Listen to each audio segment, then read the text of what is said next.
I used to have a very strong habit as a child to thank God. I would thank God in a childish way. And I would go to bed, and at night I would thank God for all sorts of things that I had liked, that had been nice that day, or for my mother and my father. And I would, in this very childish way, it was a very strong habit. And I notice sometimes it comes back now. And I say out loud, like I did when I was a 7-year-old boy, oh, thank you, God. Literally, it just comes up out loud like that. So it's a very strong, childlike habit, which is not a problem.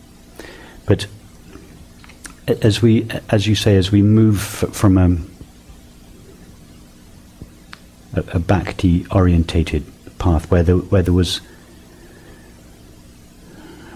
always an inside self that was expressing gratitude or devotion towards an outside object or person or God, and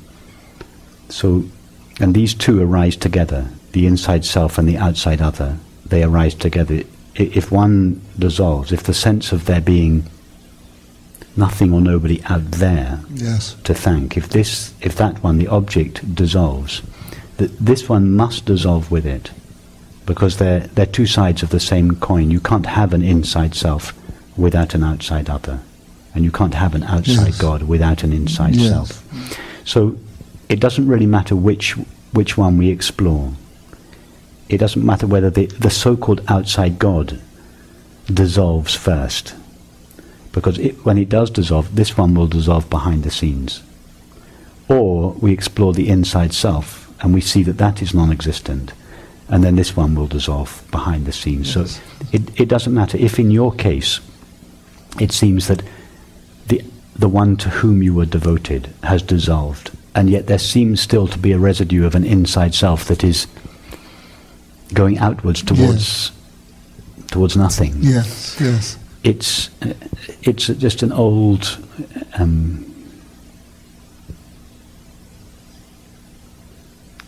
it's an old habit in you. The inside part of this duo has yet to be dissolved.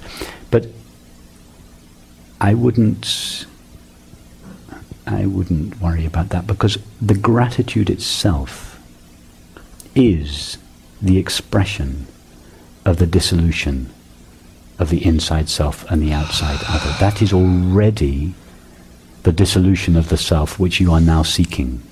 Mm-hmm. So, yes, it seems that there is still, due to your past conditioning, an old residue of thinking, I am devoting myself to. But the devotion itself is already an expression that this dissolution is well on its way. So don't worry about whether there's an inside self or not. Stay with the gratitude. Just stay with the gratitude. Let it take up an old form of subject-object, if that's the way it takes its shape. But just stay with the gratitude, and allow that gratitude in its own time just to purify itself from all subjectivity and objectivity, till there's just this objectless and subjectless gratitude. And when gratitude is relieved of this polarity, of this direction, what is it revealed as? Just pure objectless love. Yes. That's what gratitude is. It's love with a direction. So as the direction just naturally melts, it's just this love that remains. Oh, that's wonderful. Thank you. Thank you.